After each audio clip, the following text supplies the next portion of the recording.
Boa noite, irmãos.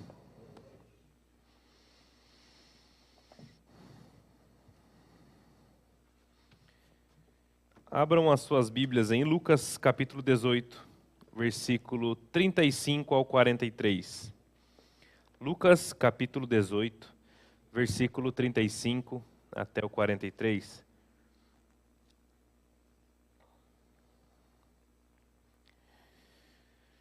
Vamos à leitura da palavra do Senhor.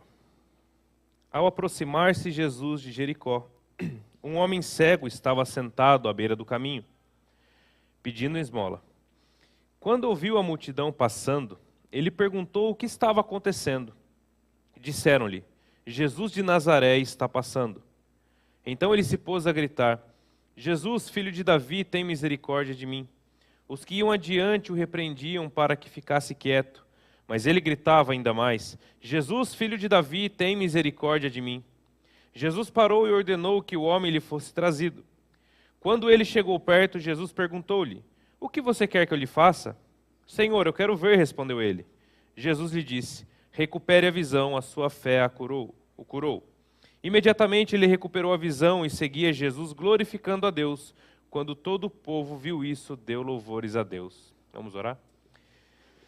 Senhor, nós te agradecemos, Pai.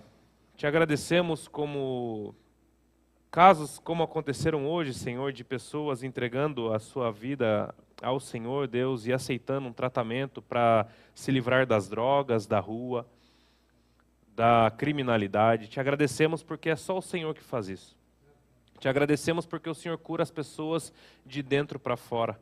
Te agradecemos porque o Senhor faz uma obra completa. E te agradecemos por esse culto e por essa palavra, Deus.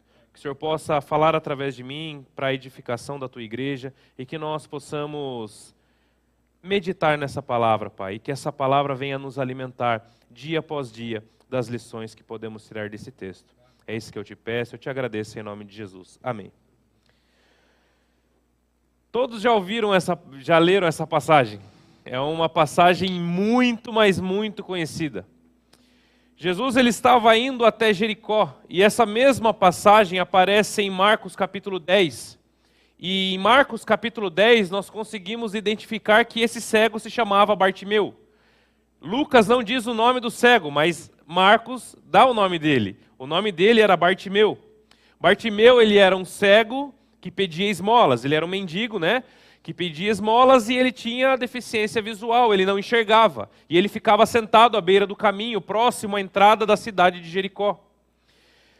Como toda pessoa naquela época em estado de miséria e condições de enfermidade, ele era alguém com certeza excluído da sociedade. As pessoas não se preocupavam com as suas necessidades, como ele estava, mas ele estava ali. Mesmo sendo invisível para muitas pessoas, ele estava ali. Creio que Bartimeu não tinha muitos amigos. Creio que Bartimeu não era convidado para celebrar o Shabá na casa de algum israelita, né, que era um momento de comunhão onde eles, todo sábado, eles se juntavam nas suas casas e faziam o banquete ali para celebrar o Shabá, o sábado. Creio que ele não era alguém inserido na sociedade. Creio que ele não era alguém querido na sociedade. E creio que as pessoas não tinham prazer em estar perto dele. A Bíblia diz que ele estava sentado à beira do caminho, necessitando de coisas e pedindo esmolas. Um homem sem futuro, um homem sem esperança, um homem sem perspectiva nenhuma, um homem que todos poderiam olhar e dizer: esse não tem jeito, irá morrer do jeito que está. E muitas vezes é isso que acontece. As pessoas aí fora, elas olham para determinadas pessoas, elas olham para determinadas figuras, para determinadas coisas, sejam pessoas, sejam instituições, sejam igrejas, seja lá o que for. E muitas vezes as pessoas olham e dizem: isso não tem mais jeito, isso acabou. Mas a última palavra é do Senhor. Jesus estava indo pela sua última vez a Jericó. É muito importante essa informação. Jesus, um tempo após essa ocasião, ele foi crucificado. Então foi a última vez que Jesus passou por aquele caminho. Jesus não passaria de novo por ali. Aquela era a última chance de Bartimeu ser curado. Se ele não fosse curado daquela vez, ele não seria curado nunca mais. Ele morreria cego e provavelmente ali na miséria. Pois já há muitos anos ele estava naquela situação. Então era a última chance de alguém ter uma perspectiva e um futuro. Mas é interessante que mesmo em sua última passagem, todo lugar que Jesus passou durante o seu ministério aqui na terra, ele não cruzou nenhum caminho em vão. Ele não entrou em nenhuma rua em vão. Ele não visitou nenhum povoado em vão. Tudo que Jesus fez no seu ministério, ele teve um propósito em fazer. E mesmo a sua última ida a Jericó tinha um propósito. Mesmo que Bartimeu não soubesse, Jesus já tinha marcado um compromisso com ele ali. Jesus estava caminhando rumo à transformação da vida daquele homem. E foi exatamente isso que ele fez com cada um de nós. Nós podemos falar que todos nós, antes de crer, de manifestarmos a nossa fé em Cristo e entregarmos a nossa vida para Ele, todos nós éramos inimigos de Deus. Como bem o irmão Dionísio disse na oração, que Cristo nos resgatou com o seu sangue na cruz do Calvário. Todos nós estávamos, assim como Bartimeu, cegos espiritualmente. Todos nós estávamos sem perspectiva, todos nós estávamos sem rumo na vida, todos nós estávamos caminhando a passos largos para o inferno. E foi exatamente isso que Cristo fez comigo e com cada um de vocês. Ele nos resgatou. Jesus foi a única solução para a nossa vida. E de inimigos de Deus, nós passamos a ser filhos amados de Deus. Antes afastado por causa das nossas transgressões e pecados, abrindo um abismo entre nós e Deus. Hoje nós temos paz e somos reconciliados com o Pai, porque Cristo passou na nossa vida. Porque um dia nós éramos esse cego à beira do caminho, sem futuro algum, sem esperança alguma, e agora nós temos a coroa dos céus reservada para nós, a coroa celestial, como diz Paulo, está reservada para cada um de nós, porque Cristo um dia passou no caminho da nossa Jericó, do nosso Jericó. E graças a Deus por isso. Versículo 36 ao 38, peço que os irmãos acompanhem comigo. Versículo 36 ao 38 diz: Quando ouviu a multidão passando, ele perguntou o que estava acontecendo. Disseram-lhe: Jesus de Nazaré está passando. Então ele se pôs a gritar: Jesus, filho de Davi, tem misericórdia de mim. Jesus já havia feito vários milagres, Jesus já estava caminhando para o final do seu ministério. Jesus já era uma pessoa bem reconhecida, Jesus já era uma pessoa de destaque, onde uma multidão o seguia. Se uma multidão o seguia, quer dizer que ele era alguém notável. Então Jesus já havia feito vários milagres, curado muitas pessoas, feito outros cegos enxergarem inclusive. E quando Bartimeu ouve dizer que Jesus de Nazaré estava passando, mostra que ele já conhecia a fama de Jesus, porque ele não se levantaria para gritar: tem misericórdia de mim, se ele não soubesse quem estava passando. Não foi alguém aleatório que estava passando ali. Disseram: olha, quem está passando é Jesus de Nazaré. Então, imediatamente ele se levantou e se colocou a gritar: Jesus, filho de Davi, tem misericórdia de mim.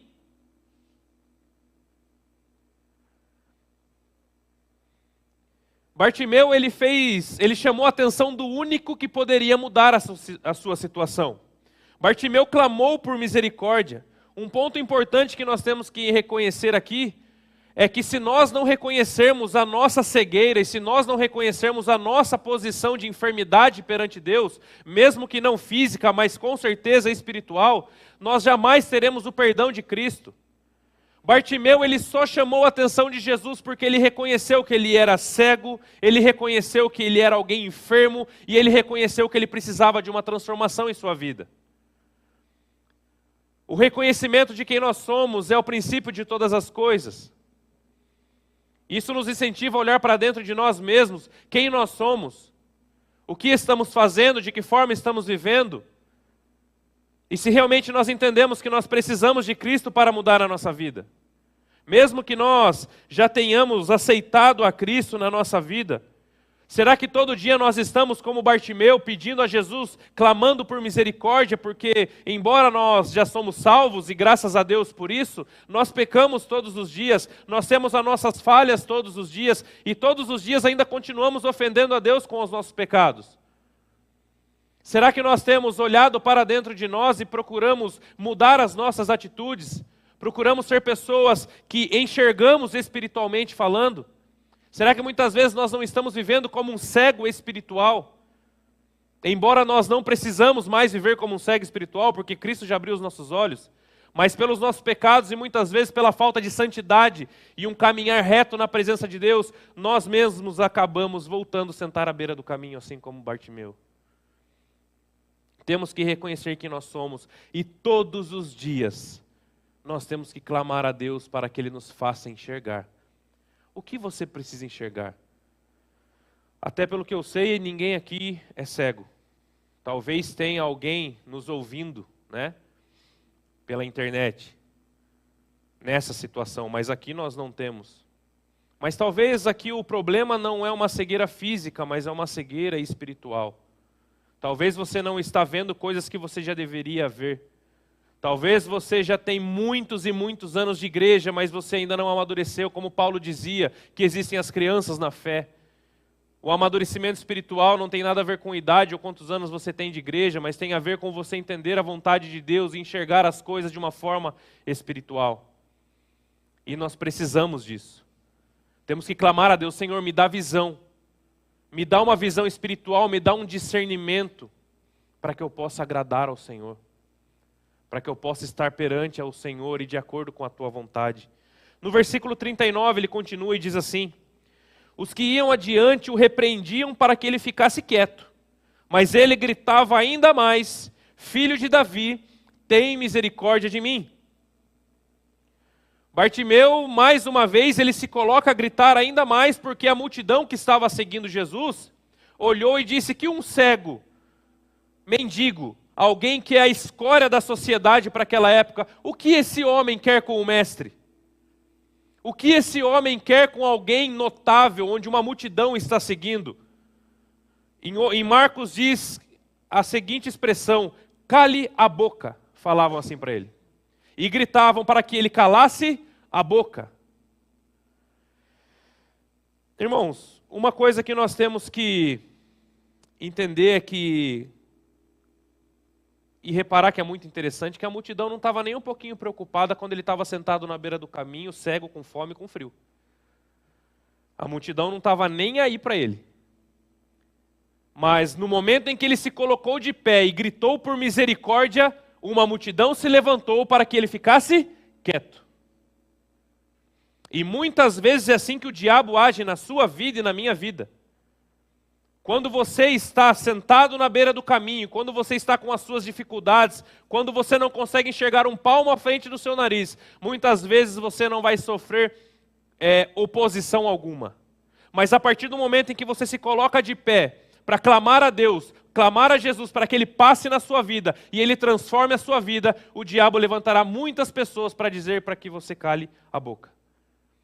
Porque foi assim que aconteceu com Bartimeu. O texto não diz que ele era alguém que recebia cestas básicas. O texto não diz que ele era alguém que ele era chamado para dormir na casa das pessoas. Ninguém estava preocupado com a situação dele. Mas a partir do momento que ele se levantou, as pessoas se incomodaram. E é isso que acontece. O nosso foco deve ser a Cristo. O nosso foco deve estar em Cristo, assim como Bartimeu. O que Bartimeu fez quando o povo começou a repreendê-lo? Ele se calou? Ele chorou? Ele se trancou no quarto e não quis mais saber de ninguém? Ele gritava ainda mais: Filho de Davi, tem misericórdia de mim. Filho de Davi, tem misericórdia de mim. Sabe por quê? Porque o foco dele não estava na multidão, o foco dele não estava nas pessoas que o repreendiam, o foco dele estava no mestre que estava passando em meio à multidão. Isso é foco. E aí eu pergunto para vocês, ele rebateu alguma ofensa? Ele retrucou alguma ofensa? Sabe por que ele não fez isso? Porque se ele perdesse tempo para rebater as pessoas, Jesus teria passado e nunca mais teria voltado, porque era a última vez que Jesus estava passando ali. Ele não se preocupou em rebater o que as pessoas estavam falando. Ele não preocupou em brigar com as pessoas que estavam ofendendo, porque o foco dele é Cristo. Ele não perdeu tempo, porque para nós o tempo é precioso. Não podemos perder o foco. O diabo, ele usa as pessoas, ele usa muitas pessoas para nos tirar do foco. E quando nós perdemos o foco do nosso supremo pastor, nós somos ovelhas desgarradas do rebanho. Então nós temos que ter foco em Cristo, porque é Ele que nos faz caminhar. Alguém já viu aquela frase, enquanto a carruagem passa, os cães ladram? Deixa a cachorrada latir. Segue em frente com a sua carruagem. Não fica ouvindo que estão latindo, não fica ouvindo que estão falando. Se você está no caminho do Senhor, se você está obedecendo ao Senhor, não pare para olhar para o lado. E se alguém falar, você não vai parar para prestar atenção em mim? Não vou, porque eu tenho um objetivo muito maior do que ficar prestando atenção em coisas que não vão me levar a nada, só vai tirar o meu foco do meu mestre. Então nós temos que ter foco. Versículo 40 e 41 diz assim: Jesus parou e ordenou que o homem lhe fosse trazido. Quando ele chegou perto, Jesus perguntou-lhe: o que você quer que eu faça? Senhor, eu quero ver, respondeu ele. Jesus então vê a fé daquele homem, porque depois Jesus diz que foi a fé dele que o curou. Aquele homem, aquela atitude de ter o foco em Cristo e clamar ainda mais alto quando os outros o repreendiam, chamou a atenção do mestre. Embora Jesus já passou ali com esse propósito. Jesus não foi pego de surpresa quando Bartimeu levantou e começou a gritar. Não, Jesus já sabia de tudo. Inclusive ele estava passando ali, ele naquela situação parar e falar com aquele homem. Porque ele é onipotente, onisciente. Ele sabia que Bartimeu estava ali. Assim como ele sabia que a mulher samaritana estaria sentada não, que ela iria buscar água ao meio-dia no poço, que era um horário incomum as mulheres samaritanas irem buscar água ao meio-dia, mas Jesus estava lá porque sabia que ela viria. Mas de qualquer forma, Jesus, ele para e ouve aquele homem, um homem que todos desprezavam tem a atenção do mestre, um homem que todos julgavam ser alguém que ninguém gostaria de estar perto, ou alguém antissocial, que de fato ele era. Jesus para e dá atenção para essa pessoa. Jesus se importa com os seus problemas. Jesus vê quando você clama por Ele. Jesus conhece o seu coração, Jesus conhece os seus anseios. Jesus conhece o seu deitar, o seu levantar. Ele conhece, Ele ouve as suas orações. E Ele para ouvir as suas orações. E Jesus fez uma pergunta para o homem: o que você quer que eu lhe faça? E ele disse: eu quero enxergar. Mais uma vez, esse homem ele estava aqui, reconhecendo quem ele era e do que ele precisava. E mais uma vez eu faço a pergunta: quem você é e do que você precisa? Você sabe quem você é de fato perante Deus e você sabe do que você precisa? Você tem olhado para dentro de si, identificado alguma coisa que você precise mudar na sua vida? Alguma atitude, algum pensamento, alguma ação, enfim, algum aspecto da sua vida que precise mudar? Você tem identificado isso? Você tem gastado tempo para refletir na sua caminhada? O que você tem feito, o que você tem falado, o que você tem ouvido, os lugares que você tem frequentado? Você tem prestado atenção na sua vida? Muitas vezes as pessoas cuidam tanto da vida dos outros e elas não cuidam de si própria. Preste mais atenção na sua vida do que na vida do outro. Reflita sobre a sua vida, sobre as suas atitudes e menos na vida do outro. E peça para Deus te dar visão espiritual, para que Ele venha te curar em alguma situação ou algum aspecto da sua vida. É isso que Jesus quer que nós façamos. Versículo 42 e 43, a Bíblia diz assim: Jesus lhe disse: recupere a visão, a sua fé o curou. Imediatamente ele recuperou a visão e seguia Jesus glorificando a Deus. Quando todo o povo viu isso, deu louvores a Deus. Jesus não só cura esse homem, como Jesus salva esse homem. Jesus não só cura, como Ele salva. Impressionante como Jesus tira uma pessoa de uma posição de vergonha e coloca em pé, de novo, novamente, habilitado para caminhar. Enxergando, tanto fisicamente e principalmente espiritualmente. Mas vocês repararam que no final de todas as coisas, foi o que já foi falado pelo pastor Jadson aqui, Deus permite situações, Deus permite que coisas aconteçam, mas é tudo para glorificar a Deus. O propósito de Cristo aqui na terra Ele expulsou demônios porque ele tinha poder. Ele parou tempestade porque ele tinha poder. Ele fez maravilhas porque ele é Deus e ele pode fazer. Mas o papel de Cristo aqui na terra foi em tudo glorificar ao Pai. Em tudo foi glorificar a Deus. E Jesus, mais uma vez, ele mostra que em todos os casos, em todas as situações, tudo que ele fez glorificava a Deus. A mulher samaritana novamente. Qual que foi o resultado da mulher samaritana? Ela foi até a cidade, pregou e muitos se converteram. Esse homem fez uma multidão dar louvores a Deus e glorificar por ver o que Cristo tinha feito na vida dele. Tudo é para a glória de Deus. O que você tem feito é para a glória de Deus? Tudo que você tem feito com a sua vida é para a glória de Deus? Se o próprio Cristo agiu, falou, todas as coisas para a glória de Deus, quem somos nós para querermos glória para nós mesmos? A glória não é para nós. Nunca tem que ser para nós. E tudo termina glorificando a Deus. Talvez você tenha passado por problemas, por situações, você tenha passado por sofrimentos, mas Jesus está vendo o seu sofrimento. Não pergunte por que você está passando determinada situação, pergunte para quê. Porque quando você pergunta por que você está passando por uma determinada situação, você sempre está procurando um culpado ou uma causa daquilo. E por isso que muitas vezes você não recebe a resposta em tempo de aflição. Porque nem tudo que passa na sua vida de ruim tem um porquê, tem alguém que causou isso ou tem um culpado. Um exemplo, Jó. A Bíblia diz que ele era um homem íntegro e justo e evitava fazer o mal e temia a Deus. Ele era um homem tão íntegro e justo que ele oferecia sacrifícios não só por ele, mas por todos os seus filhos. Porque a Bíblia diz que ele pensava, será que no íntimo meus filhos não ofenderam a Deus? Esse homem era um homem que vivia em santidade. E o que aconteceu com Jó? Foi culpa dele? Foi culpa de alguém? Teve uma causa? Teve a história de Satanás, mas teve algo que ele fez ali que acabou trazendo aquilo para ele?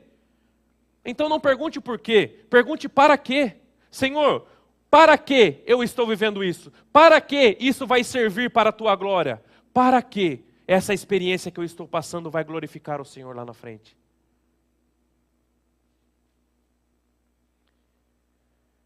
Mas o mais importante na história de Bartimeu não foi ele ser cego e depois enxergar. Da mesma forma que o mais importante na vida do paralítico não foi sair andando naquela casa onde ele desce pelo lençol. Não foi isso o mais importante. Infelizmente nós vemos muitas igrejas aí fora que elas focam muito aqui na terra. Em coisas físicas, em milagres físicos e visíveis. E focam um pouco no maior milagre que existe, que é o milagre da salvação. Esse homem, ele poderia ir olhando e enxergando para o inferno. Mas Cristo transformou aquele homem de dentro para fora. Agora ele não era mais alguém que apenas era cego, mas estava enxergando. Ele era alguém salvo. Ele era alguém que ganhou o maior presente que alguém pode ganhar na face da terra. Ele era alguém que recebeu o maior milagre que alguém poderia receber. E muitas vezes nós que somos salvos, nós que já estamos na caminhada com Cristo há muitos e muitos anos, nós, por tanto viver na vida, na igreja e ministérios, e enfim, a gente acaba muitas vezes esquecendo da beleza e do privilégio que é ser salvo por Cristo. Da beleza desse milagre que Ele fez por nós. Você já parou para pensar que era uma dívida tão alta, que ninguém faria nada para nos ajudar, nem eu, nem vocês próprios fariam. Nada poderia pagar as ofensas que nós cometemos a Deus. Mas Ele deu a si mesmo, até uma morte de cruz, a morte mais humilhante, no seu e no meu lugar, para que nós vivêssemos em santidade para Ele. Para que nós enxergássemos, falássemos e fizéssemos tudo para a glória dEle. É o maior milagre que existe. Que nós possamos pedir a Deus para que Ele nos dê visão espiritual, para, como disse Paulo, que nós não tenhamos os nossos olhos aqui na terra, mas que nós tenhamos os nossos olhos fitos na glória dos céus. Um dia nós estaremos lá por toda a eternidade. Então que nós possamos desviar o nosso foco aqui da terra, porque não deve ser o nosso foco aqui. É óbvio que nós temos os nossos objetivos e as nossas preocupações, e tenha mesmo, e caminhe segundo os seus objetivos. Mas não gaste muito tempo, mais tempo, com os seus olhos aqui na terra do que com os seus olhos no céu. Nós temos que almejar, nós temos que desejar a glória. Como Paulo disse, se nós não almejarmos a glória, nós somos os mais miseráveis dos homens, dignos de pena. Porque a nossa vida acaba aqui, então comamos, bebamos e vivamos da forma que queremos, porque morreu, acabou. Mas não, nós temos o porvir, nós temos a glória dos céus. Que nós possamos ter visão espiritual nesse sentido, de olhar mais para cima do que para baixo, porque você vai passar a sua eternidade toda lá. Então que nós possamos agradecer a Deus por esse grande milagre que Ele fez em cada um de nós. E se alguém que está assistindo em casa ainda não recebeu esse milagre, clame ao Senhor, porque Ele te conhece, Ele te ama. Vamos orar? Senhor, nós te agradecemos, Pai, te agradecemos pela grande salvação.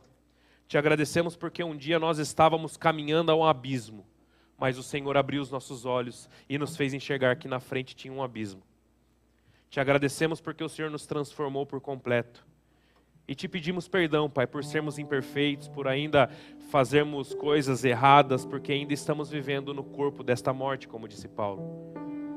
Mas um dia nós sabemos e temos a plena convicção que teremos corpos glorificados e estaremos na glória dos céus, onde não haverá nenhum tipo de problema, nenhum tipo de choro, de dor, não haverão egoísmos, não haverão avareza, não haverá sofrimento nenhum, porque sabemos que o Senhor está cuidando do seu povo, e um dia nós estaremos lá, nas bodas do Cordeiro, celebrando com o Senhor.